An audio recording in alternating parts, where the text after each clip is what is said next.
This video is called Grouping Things Together, and it goes with Chapter 5 of Google SketchUp for Dummies. Okay, what I want to talk about is groups in this video. Now, groups are basically groups of geometry, that is, faces and edges that can be selected and moved and affected and all that stuff by clicking once, basically, instead of a whole bunch of times. And you make groups by basically selecting a whole bunch of stuff and then telling it to be a group. But before we go into how to make a group, I wanted to talk a little bit about the benefits of using groups and also components, actually, if you read ahead in the chapter, over not using groups and components. Okay, what I did is I drew a couple different rectangles here. I'm just going to use the push-pull tool to push these up into little boxes. Let's push this over like that. And I'm going to push this up into a little box too. All right. This is a really simple demonstration of what groups do and what happens if you don't use groups. What I'm going to do is I'm going to take this little box, the one on the right, and I'm going to select it. I'm going to take this move tool and I'm going to grab this guy and I'm just going to stick it over here. Now, if you notice, what I have is two boxes, right? There's a box there if I look at it from underneath, box here and a box there. If I want to stick the second box to the first box, I'm just going to pick it up from there and put it right there. Okay. Right? So pretty simple. What I've got is two boxes there. And if both are deselected, I still have two boxes, right? And if I want to just select one of them, again, just the same one that I had before, let's deselect that edge. Oops. Oh, I'm hitting the wrong key.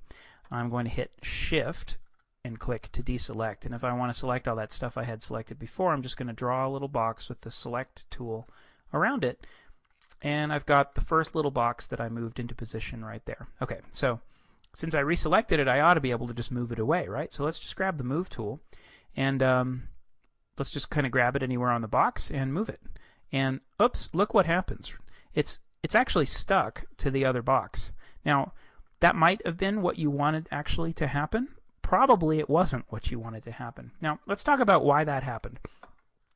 Basically, geometry, that is edges and faces in SketchUp, is what's called sticky, which means that when you stick one edge to where there's an edge that already existed, basically if you make two edges into one edge, watch, I'm going to take all this and then get the Move tool, and this edge that I'm kind of hovering over right here, if I just move that edge over here, this edge right here, that became one edge. Instead of one edge and then an edge that was over here, this is now one edge, which means anything that I do, I'm just going to select all this stuff again and then use the Shift key and deselect that.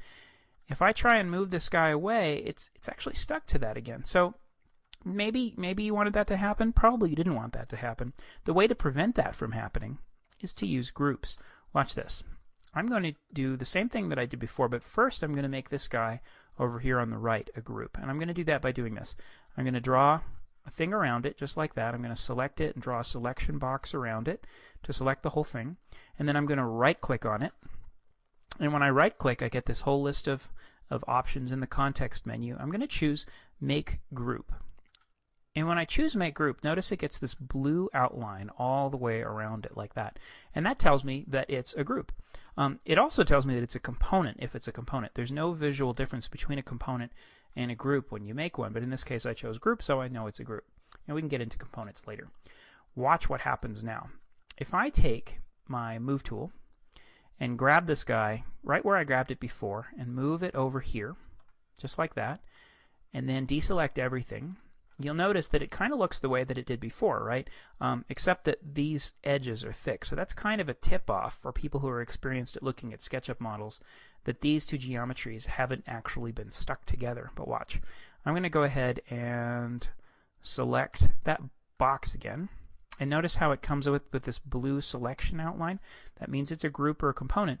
I'm going to take this Move tool and move this away, and lo and behold, they don't stick together. And that's because one of them is a group. So if you want to keep geometry from sticking to other geometry when you move them together or apart, that sort of thing, what you have to do is work with groups to do that. Okay, and that makes it easier to work with your model all the way around. If I were to put, let's actually just backspace here. If I were to put a roof on top of this guy, let's put a little simple cartoony pitched roof on top of this little rectangle, just like that. And then I actually, I don't know, cut it off with a couple of edges, just like this. Now, I do have a bunch of faces right there, right? So I've got 1, 2, 3, 4 faces that define that roof.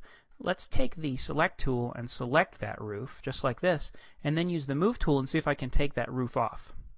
Oh, I can't take the roof off, right? Because it's actually stuck there. But watch what happens if I do this. I'm going to get the select tool again.